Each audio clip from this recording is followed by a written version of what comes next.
Meus amados irmãos, raramente uma igreja tem um privilégio tão grande como esta, de ouvir a palavra de dois pastores, um desde a Europa e outro aqui de São Paulo.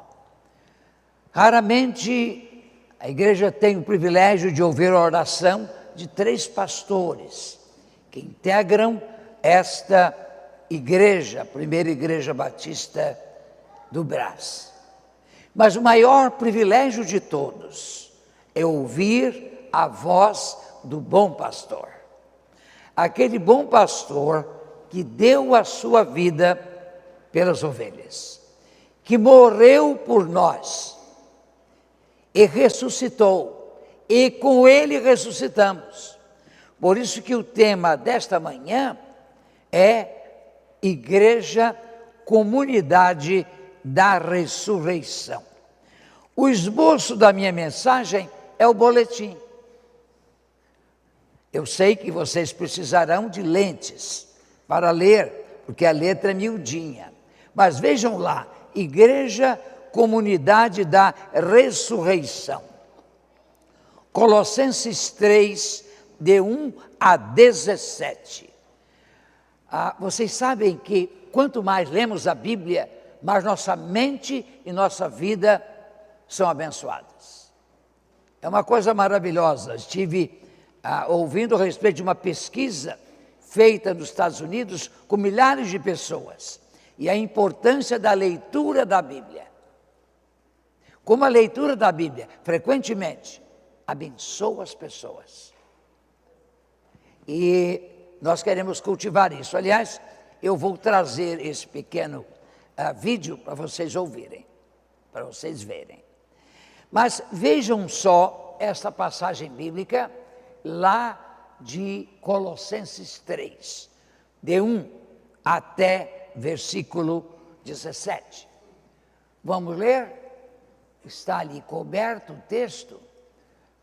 Cancele isto aí, não é? Está mandando cancelar. Eu estou lendo.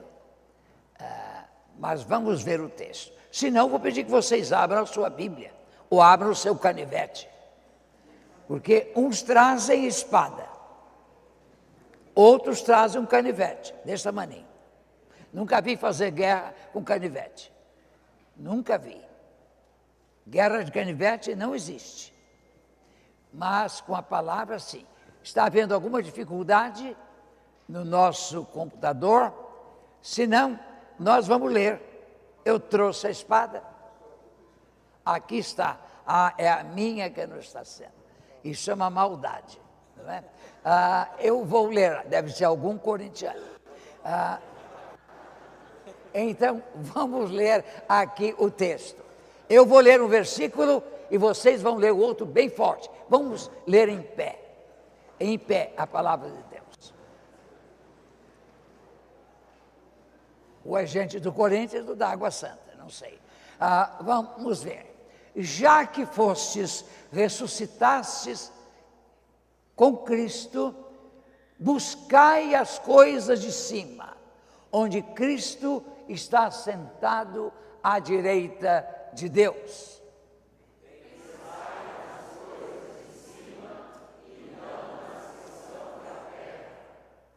Pois morrestes, e a vossa vida está escondida com Cristo em Deus.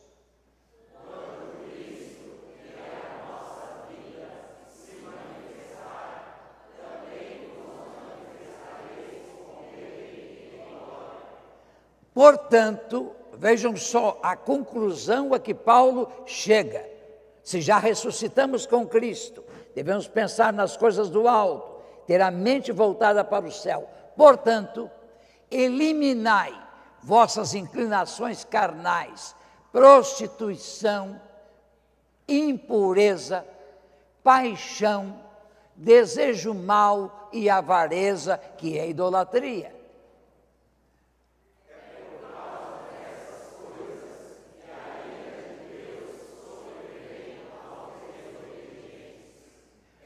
Nelas também andastes, no passado, quando ainda vivíeis nessas coisas.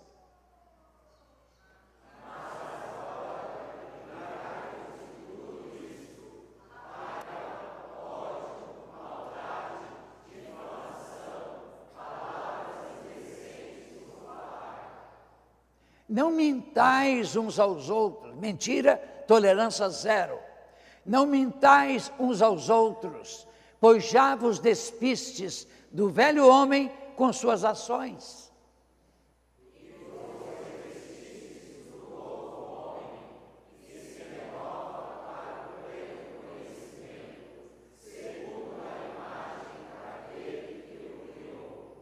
Nesse caso, não há mais grego nem judeu, nem circuncisão, nem incircuncisão, bárbaro, cita, escravo, homem livre, mas sim Cristo, que é tudo e em todos.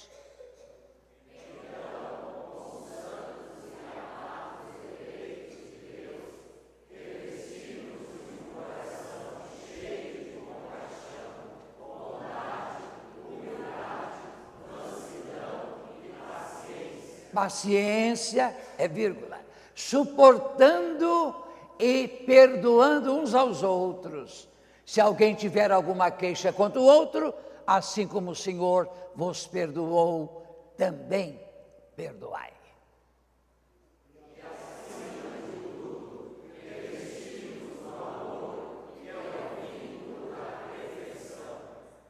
A paz de Cristo, para a qual também fostes chamados em um só corpo, domine em vossos corações e sede agradecidos.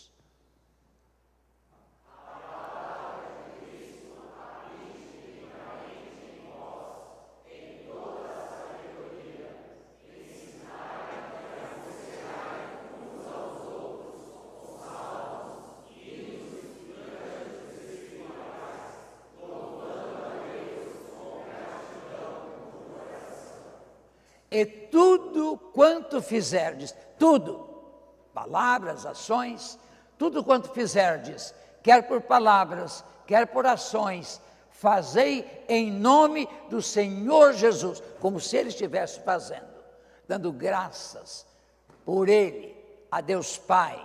Amém. Queiram sentar-se.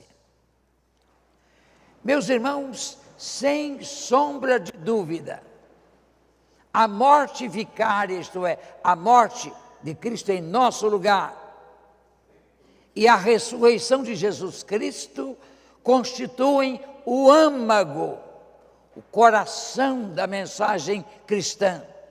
Sem a cruz, estaríamos perdidos com ela, mas sem a ressurreição que se lhe seguiu, estaríamos desencantados com a vida. A semelhança dos caminhantes de Emaús antes de conhecer o Cristo redivivo. Bendito seja Deus, porque enviou o seu Filho e Ele morreu por nós. Bendito seja Deus, porque Jesus Cristo ressuscitou, vencendo a morte. Hoje celebramos a morte da morte. A morte eterna, que era o destino de todos. Mas hoje temos vida e com Cristo, pela fé nele, ressuscitamos. Bendito seja Deus, porque enviou o seu Filho e ele morreu por nós. Bendito seja Deus, porque Jesus Cristo ressuscitou. Bendito seja Deus, porque ressuscitamos espiritualmente com Cristo e seremos ressuscitados com corpos espirituais no dia do Senhor. Pois bem, qual será a relação da igreja com a ressurreição? Eu estou lendo o boletim. Então levem para casa e leiam. Leiam essas passagens bíblicas. Eu vou fazer um teste em breve. Vou distribuir como encarte do boletim. Vocês vão me devolver, vou dar notas. É preciso que a gente aprenda a palavra. Na escola é assim. A igreja é a escola de Deus. Temos que prestar contas. Pois bem, eis algumas convicções de minha fé, formadas nas Escrituras Sagradas, e que a reafirmo na manhã deste dia. Eu tenho 7 afirmações. Eu gosto do número 7, o número da plenitude. Primeira afirmação: a igreja é fruto e comunidade da ressurreição. Portanto, não pode ser uma comunidade triste, uma comunidade voltada para as ambições da terra. A comunidade da ressurreição há de pensar nas coisas que são de cima. É o céu que comanda a nossa vida, não é a terra. Não é nossa mente que comanda a nossa vida, é Jesus Cristo. Por isso, Paulo diz, nós temos a mente de Cristo. Cristo opera em nossa mente e quer que nós vivamos de acordo com a sua vontade. Meus irmãos, a igreja veio à luz e apareceu bela no dia de Pentecoste. 10 dias depois da ascensão, como fruto do Cristo vivo. Atos 2 é a certidão de nascimento da igreja cristã. Se vocês quiserem ver a certidão de nascimento, lá está. Como é maravilhoso pensar nisso. A igreja como comunidade da ressurreição. A igreja existe, esta igreja, todas as igrejas, e a igreja em sentido mundial. A igreja existe e vive pelo poder da ressurreição. Se Jesus não ressuscitasse, e o mesmo poder que o ressuscitou do Espírito Santo não atuasse em nós, nós seríamos uma comunidade triste. Não cantaríamos, por exemplo, porque Ele vive, eu posso crer no amanhã. Nós não teríamos esperança. Então, nós somos uma comunidade que a existir e viver pelo poder da ressurreição. Reparem que é o Cristo vivo que disse aquelas palavras que estamos repetindo neste mês de missões, em Mateus 28, 19 e 20, que peço à mídia que reproduza, porque essa palavra tem que ficar em nossa mente e a mover nosso coração. Mateus 28, 19 e 20, que está ali, não é? Está lá. Vós sereis minhas testemunhas, indo por todo o mundo. O imperativo no grego não está no ir, está no fazer discípulos. Vejam o mandamento do Cristo vivo. Ele diz, é-me dado, portanto, é-me dado todo o poder no céu e na terra. Portanto, porque Ele tem todo o poder, tem o poder de ordenar, de mandar, de dirigir a sua igreja. É o cabeça da igreja. Portanto, vamos dizer juntos? Portanto, fazei discípulos de todas as nações, batizando-os em nome do Pai, do Filho e do Espírito Santo, ensinando-lhes a obedecer todas as coisas que eu vos ordenei, e eu estou convosco todos os dias, até o final dos tempos.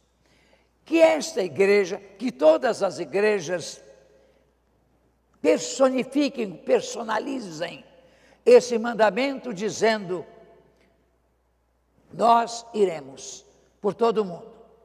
Temos missionários que não são sustentados, não são mandados por nenhuma junta missionária, vai lá na Índia. Eu li a respeito deles e devemos orar por eles. Devemos orar. Estão realizando a obra do Senhor. Nós temos missionários em outras partes do Brasil. Nós estamos ajudando a sustentar obreiros que vão para o campo missionário. Então, nós estamos participando desta obra. Mas Atos 1:8, que está reproduzido em parte, nesta parte do versículo, recebereis poder ao vir sobre vós o Espírito Santo.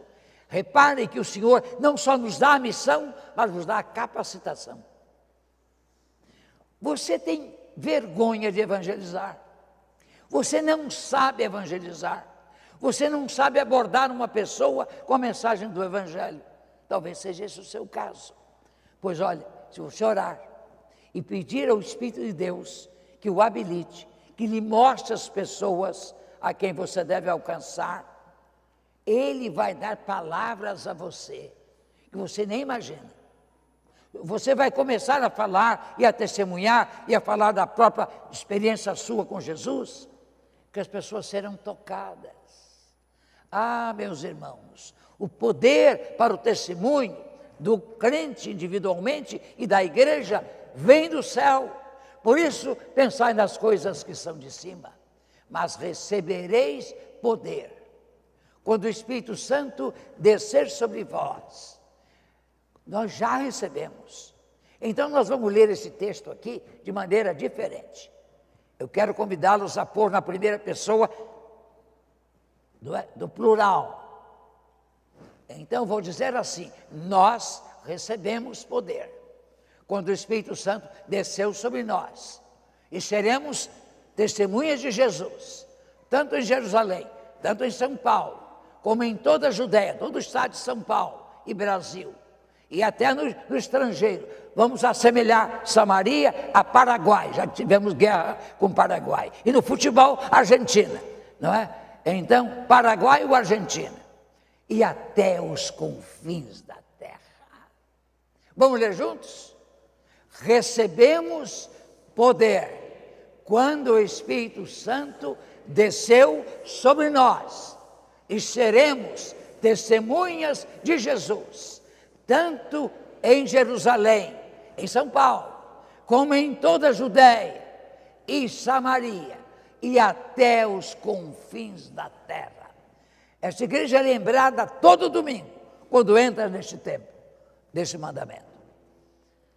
Eu ainda não vi em lugar nenhum do mundo uma igreja que tenha algo tão belo como tem esta igreja. Esta visão da sua missão no mundo.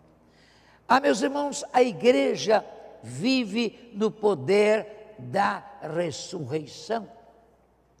A igreja mostra no dia a dia da vida de seus membros as evidências da ressurreição. Vocês sabem que houve um homem que ganhou almas sem proferir uma palavra sequer? Vejam lá, João, capítulo 12, versículo 11. João 12, 11. Vejam esse homem. Ele ressuscitou. Lázaro estava morto. Eu já entrei na sepultura de Lázaro, lá em Betânia. A gente desce uns 6 metros, lá no fundo. Lá estava ele sepultado. Mas Jesus chegou à beira da sepultura e gritou: Lázaro, fora! Não é sai para fora, sair é sempre para fora. Para dentro é entre. Então, Lázaro, fora! E Lázaro saiu. Agora vejam o seguinte, olha o que diz o texto. Por causa dele, muitos abandonavam os judeus e criam em Jesus, por causa de Lázaro. Só que ele saiu da sepultura, não saltitante, não gritando ou cantando, ele saiu amarrado, com bandagens no rosto, com bandagens nas mãos, com bandagens nos pés. Ele não conseguia andar direito, ele não conseguia fazer algo com as mãos, ele não conseguia enxergar bem. Sabe o que Jesus falou à família, aos discípulos? Desatai-o e deixai-o ir. A igreja faz isso com os recém-convertidos, com os recém-ressurgidos. A pessoa vem toda amarrada, com sinais da morte, com sinais ainda do pecado, e a igreja vai trabalhando doutrinalmente, formando discípulos, e a igreja vai tirando aquelas bandagens, As pessoas podem enxergar, depois podem servir e depois podem caminhar. É uma maravilha a igreja. A igreja é de ressuscitados, cuja vida toca na vida de outros, e a igreja é de ressuscitados que ajudam os novos ressuscitados. É uma maravilha isso, gente. Eu penso na igreja como um instrumento de Deus para abençoar o mundo. Mas isto porque é a missão da igreja, missão que o Senhor estabeleceu. A igreja, meus irmãos, por outro lado, ela não só lá no trabalho em que você está, lá no seu prédio, lá na escola em que você estuda ou ensina, as pessoas veem você, o seu jeito, sua maneira de falar, sua maneira de levar a sério as suas responsabilidades, sua maneira de tratar as pessoas, de olhar as pessoas, vê em você as marcas de alguém ressuscitado em Cristo. E aí, creem em Jesus. Agora, se não vem, vão crer em quem? Eu já ouvi a respeito de um homem incrédulo que disse o seguinte: olha, eu até que gosto do Evangelho, mas nem todo cristão está vivendo como deve. Fazendo coro com Ernst Bloch, que definiu o cristão como um indivíduo que no domingo confessa os pecados da semana anterior e que vai repetir segunda-feira. Isso não é cristão. Esse engana. A sua vida não é de queda em queda, é de degrau em degrau, você sobe. Pode até levar um tombo, como eu levei hoje, de manhã, no degrau. Eu caí. Eu fui me arrastando para a escada, porque eu não conseguia levantar. Com a idade que eu tenho, fica difícil. Você que é novo, me lembro quando era novo, caía e levantava. Uma beleza. Hoje não. Se eu cair, eu preciso me escorar. Eu então fui, desci o terceiro degrau, segurei no corrimão e subi, levantei. Imaginei, estou todo sujo, mas o pessoal do meu prédio cuida tão bem do prédio que eu levantei limpo. Coisa impressionante. Meus irmãos, a nossa vida tem que revelar a vida nova que Cristo nos deu. Ele, sem palavras, muitos foram alcançados, abandonavam os judeus e criam em Jesus. Será que muitos estão no seu ambiente, de sua influência, deixando o mundo, deixando o pecado para seguir a Cristo? As pessoas têm vontade de mudar de vida e ser parecidas com você? Eu já ouvi de pessoas que dizem: eu não sou crente, mas quando eu for, eu quero ser como fulano de tal, como aquele meu funcionário, como aquele chefe do almoxarifado, em quem a gente pode confiar, como aquele professor que não falta às aulas, é pontual, é simpático, comunica com graça o seu ensino e mostra o seu caráter, homem verdadeiro, homem justo, uma mulher verdadeira, justa. Sim, meus irmãos, a igreja mostra na vida de seus membros as evidências da ressurreição. Por isso que é comunidade da ressurreição, de gente ressuscitada com Cristo. Ademais, meus irmãos, a igreja é a comunidade da esperança. Nós vivemos num mundo sem esperança.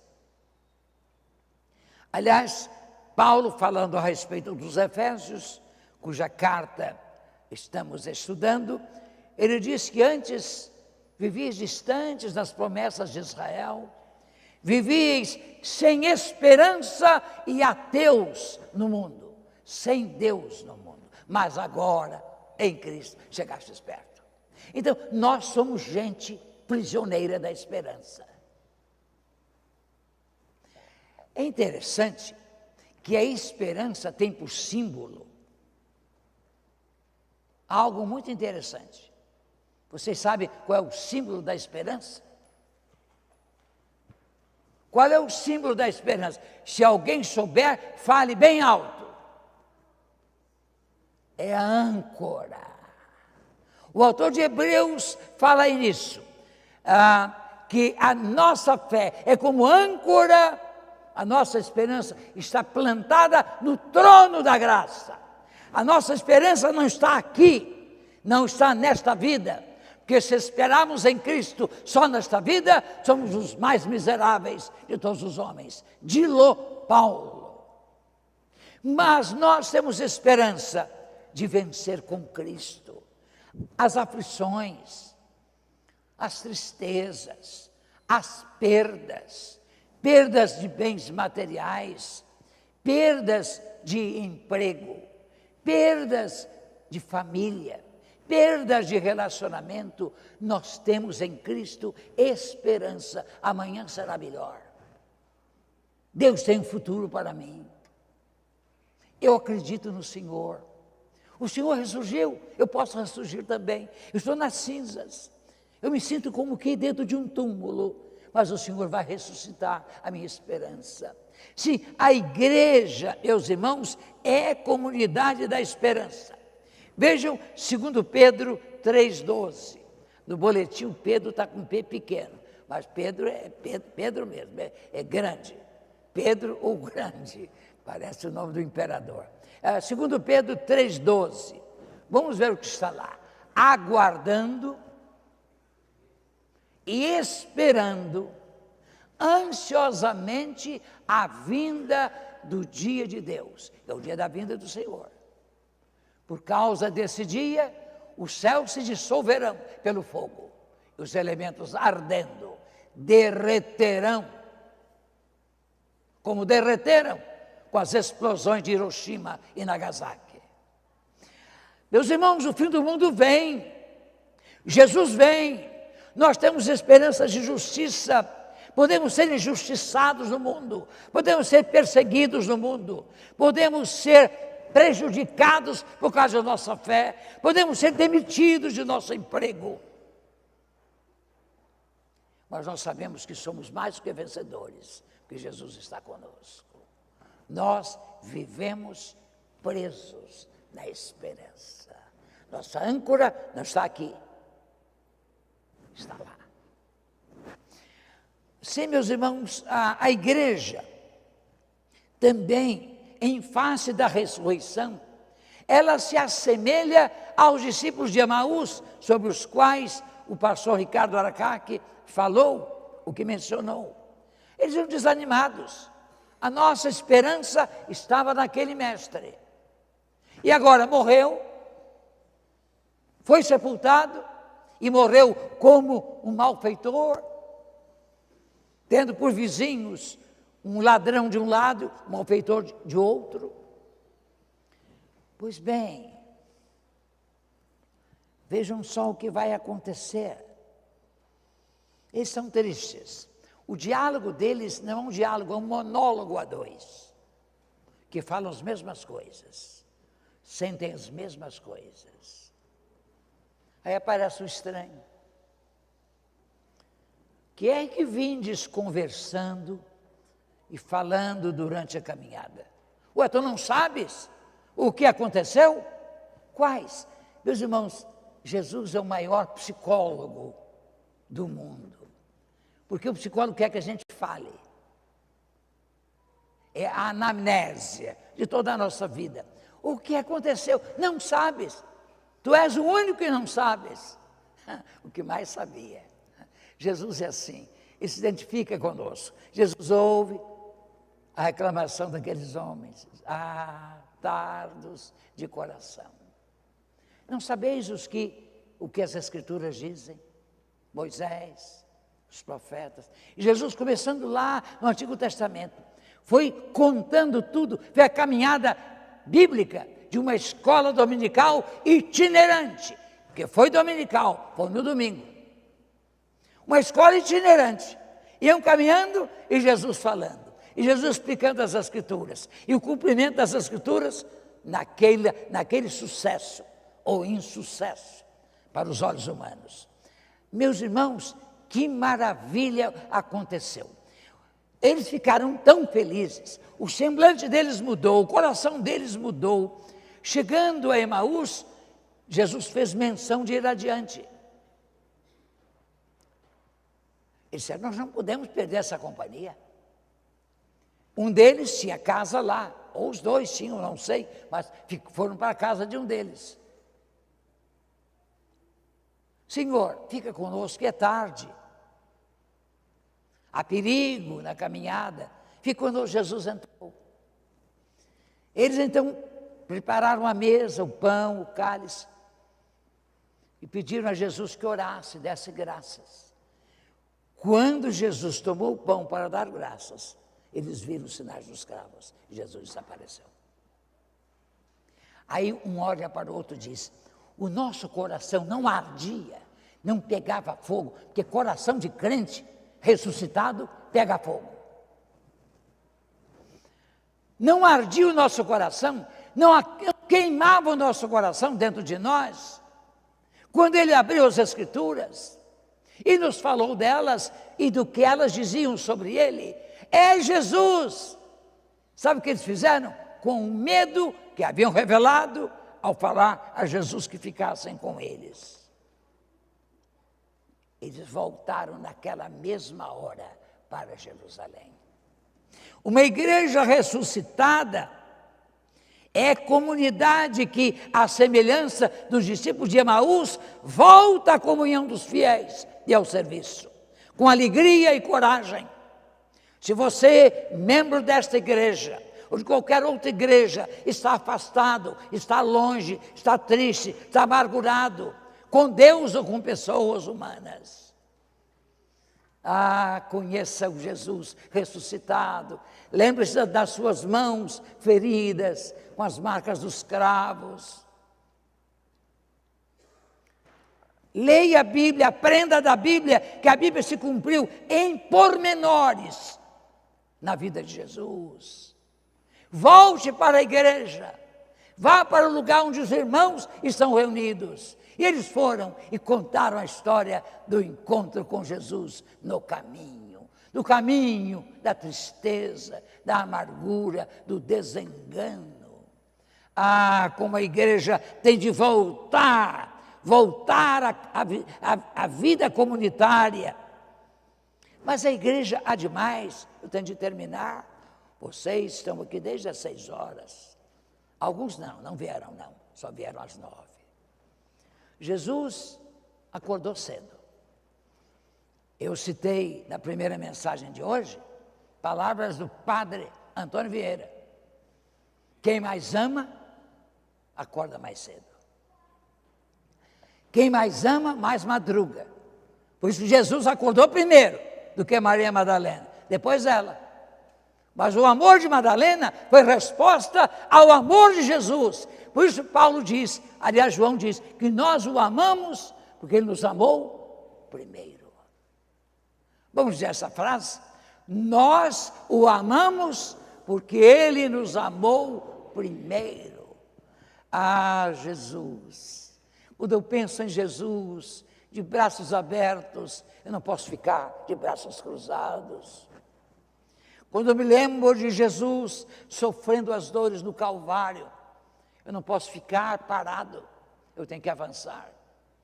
A primeira vez que fui a Israel foi em 1975. Eu saí do Congresso Batista Mundial em Estocolmo e fui com um grupo que ia para Israel. O grupo me convidou para ir, baratinha a ida dali para lá, $500, e eu fui. Meus irmãos, ficamos 5 dias, mas no domingo, nós saímos, eu e outro pastor, passamos pelo Vale de Inom, subimos, entramos na cidade e fizemos a Via Crucis, o caminho da cruz. Já contei isso aqui. E chegamos ao lugar da flagelação, quando Pilatos permitiu que Jesus fosse flagelado, fosse espancado, fosse ferido.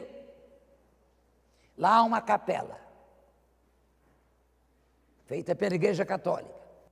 E na fachada da capela, existem essas palavras, estão em latim.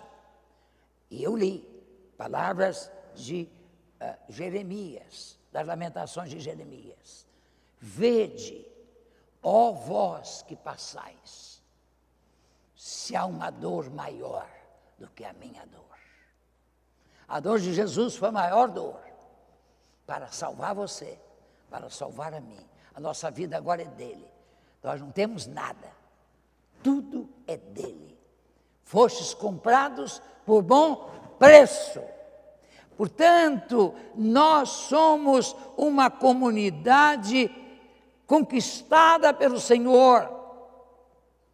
E devemos voltar à igreja com alegria, coragem, para pregar o Evangelho. Vejam só, Lucas 24, 32 a 34. Eu acho linda esta passagem bíblica. Lucas 24, 32 a 34. Vocês já notaram as palavras que Jesus proferiu? Vejam só o que está lá na sua Bíblia. Se você tem a Bíblia aí. Eles disseram uns aos outros: acaso o nosso coração não ardia pelo caminho, quando ele nos falava e nos abria as Escrituras? E na mesma hora, levantaram-se e voltaram para Jerusalém. E encontraram reunidos os 11. É uma distância de 11 quilômetros, um pouco mais. Já estive lá nas ruínas de Emaús. Voltaram para Jerusalém e encontraram reunidos os 11 e os que estavam com eles. Meus irmãos, como é maravilhoso saber isso.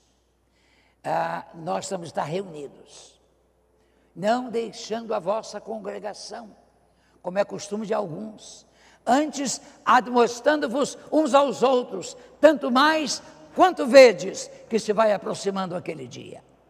A igreja é comunidade dos ressuscitados que vão ressuscitar. Se Jesus vier e nós estivermos vivos, seremos transformados em corpos glorificados, adaptados ao céu. Nosso corpo não resistiria ao céu. Agora, os nossos queridos que partiram vão ressurgir. Eu costumo dizer nos cemitérios, onde faço cerimônia de despedida, eu digo, olha, estes serão dos lugares mais populosos. Mas eu disse isso agora no sepultamento do pastor Moacir Tang. Aqui ficará cheio de gente. Gente que vai ressurgir, que ressurgirão tanto os salvos como os ímpios. Só que os salvos para a vida eterna, para o encontro com Jesus. E nós que estivermos vivos, seremos arrebatados. Como é maravilhoso ter essa esperança e mantê-la acesa. Somos comunidade de ressuscitados que vão ressuscitar fisicamente. E a igreja tem como missão o querigma da ressurreição e o discipulado. O que é o querigma? É a apresentação do cerne da doutrina cristã, da mensagem cristã. E na doutrina cristã, a ressurreição é central. Morte sem ressurreição não valeria. Continuaríamos tristes neste mundo. Mas Jesus ressurgiu. Vejam Atos 1:22, para terminar. Estamos lá no item 7. Atos 1:22. Começando desde o batismo de João, até o dia em que dentre nós ele foi elevado ao céu. Um deles se torne conosco testemunha de sua ressurreição. A escolha de um substituto de Judas era de alguém que testemunhasse a ressurreição. Escolheram Matias. É verdade que Jesus vai escolher depois Saulo, mas aparece depois da ressurreição, fora de tempo, como um abortivo. Paulo diz isso. Paulo tem como central em sua mensagem, em seu querigma, a ressurreição de Cristo. e dedica, do capítulo 15 de 1 Coríntios, 58 versículos, à doutrina da ressurreição. E termina esse capítulo dizendo, portanto, sede firmes e constantes, sempre abundantes na obra do Senhor, sabendo que o vosso trabalho não é vão no Senhor. Lá em Atos 17, 30 e 32, Paulo está no Areópago de Atenas, em que fiz referência hoje de manhã. Aliás, primeiro na praça, agora ele, no mercado, que era na praça, agora é mercado, daí que vem agorazo, comprar no mercado. Os filósofos epicureus históricos estavam lá, e então Paulo subiu com eles ao Areópago. Eles queriam ouvir Paulo, e Paulo então falou. Deus, apresentou Deus como Criador, como aquele em quem nos movemos e existimos. Lembram-se disso? Pois bem, Paulo termina a mensagem dizendo, Deus, não tendo em conta o tempo, os tempos da ignorância, anuncia agora a todo homem e em todo lugar que se arrependam, porque vai julgar através do varão que destinou a seu juiz, o seu Filho, Jesus Cristo, ressuscitando-o dos mortos. Quando os filósofos ouviram falar de ressurreição, em que os coríntios não criam, em que os atenienses não criam, então disseram, sobre isso te ouviremos outra vez. O filósofo é sempre a pessoa aberta para dialogar. Te ouviremos outra vez. Mas o Areopagita se converteu. E há uma igreja em Atenas. A gente passa de frente ao templo dela, que é a igreja que dá nome, que tem o nome daquele que se converteu. Ah, pastor, converteu tão pouca gente, o discurso de Paulo foi apenas intelectual. Vai pregar na academia de letras, ou na academia de filósofos, e conte o número de conversões.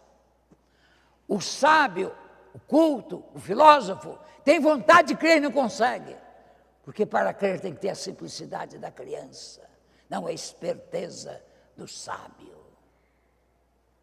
Ah, meus irmãos, como a missão da igreja é falar da ressurreição. Qual a prova que você tem que Jesus ressuscitou? Falei com ele hoje de manhã. E eu sou uma prova também que ele me ressuscitou. Que esta igreja seja efetivamente uma comunidade da ressurreição, que ela impacte este bairro de tantas igrejas, que ela impacte esta cidade, que o pastor Ricardo Aracaque encontre uma comunidade comprometida com Jesus e comprometida a viver a nova vida que Ele nos infunde, Ele que é o autor da vida. Eu vim para que tenham vida, e a tenham em abundância. Que a tenhamos, e que nós celebremos a nova vida em Cristo. Amém. Deus os abençoe.